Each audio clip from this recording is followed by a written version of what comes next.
जय Hind. Local news में आपका स्वागत है। मैं हूं प्रशांत त्रिपाठी। भारत कोरोना के खिलाफ जंग का ऐलान कर चुका है। वैक्सीन को लेकर भी सबसे भारत का नाम आगे चल रहा है। अब पूरे विश्व में भारत की स्थिति ये हो गई है कि दुनिया के 92 देशों ने वैक्सीन के लिए भारत से संपर्क साधा है। इन सभी देशों को मेड इन इंडिया वैक्सीन चाहिए। 92 संख्या कम नहीं होती साहब। इस तरह से जब 92 देशों ने भारत पर विश्वास करते हुए वैक्सीन के लिए संपर्क किया है, इसका फायदा भी भारत को ही होगा। इससे भारत के रिश्ते बाकी देशों के साथ और भी मजबूत हो जाएंगे। पूरे विश्व में 92 देशों ने भारत पर भरोसा किया है। इसका एक ठोस कारण भी है। भारत में बनाई गई कोरोना की वैक्सीन के साइड इफेक्ट नहीं के बराबर है।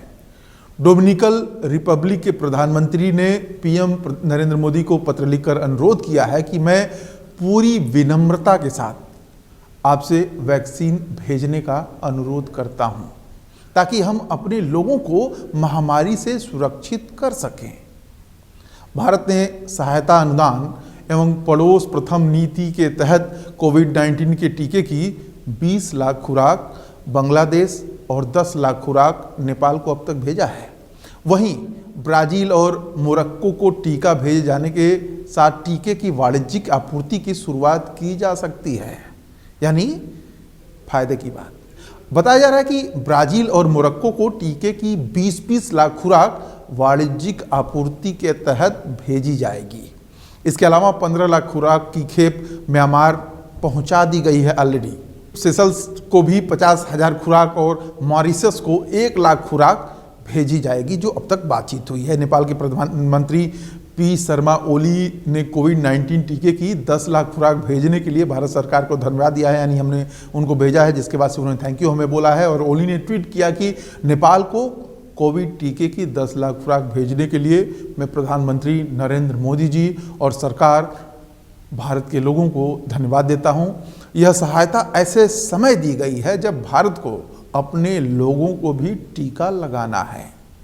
ओली के ट्वीट का जवाब प्रधानमंत्री नरेंद्र मोदी ने भी दिया है और मोदी जी ने कहा है कि धन्यवाद प्रधानमंत्री केपी शर्मा ओली। कोविड-19 महामारी से मुकाबले के लिए नेपाल के लोगों की सहायता करने की भारत प्रतिबद्ध है। टीका भारत में निर्मित है और महामारी को वैश्विक स्तर पर रोकने में मददगार साबित होगा। बांग्लादेश में भारतीय उच्चायोग ने ट्वीट किया कि भारत के लोगों और सरकार की तरफ से बांग्लादेश के लोगों और सरकार को मेड इन इंडिया कोविड-19 के टीके की 20 लाख खुराक सौंपी गई। बांग्लादेश हमारा जो पड़ोसी है। भारतीय उच्चायुक्त बी दुर्स्वामी ने बांग्लादेश के विदेश मंत्री डॉक्टर AK अब्दुल मोमिन और स्वास्थ्य मंत्री जाहिद मलिक को ये खेप सौंपी थी, जिसके बाद से उन्होंने थैंक्स बोला है।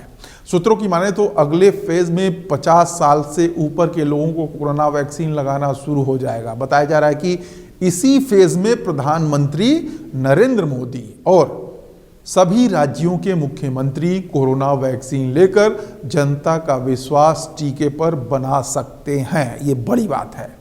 जानकारी के मुताबिक प्रधानमंत्री नरेंद्र मोदी ने एक बैठक के दौरान कहा कि 50 साल के ऊपर के सारे सांसद और विधायक भी अगले फेज में वैक्सीन लगवाएंगे। इसके अलावा 50 साल के ऊपर के लोग किसी बीमारी से पीड़ितों को दूसरे फेज के कोरोना वैक्सीन मिलेगी। अब सेकेंड फेज में लगना है जो 50 साल से ऊपर के लोग। बता दें कि देश में पहले फेज में पिछले 5 दिनों में 7,86,842 लोगों को कोरोना की वैक्सीन अब तक लग चुकी है। पहले फेज में कुल 3 करोड़ स्वास्थ्यकर्मियों और फ्रंट लाइन वर्कर्स को वैक्सीन दी जाएगी।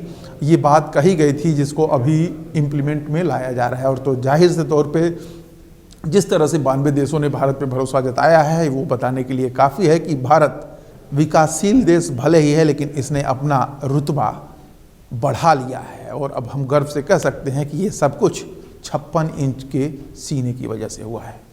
जय हिंद।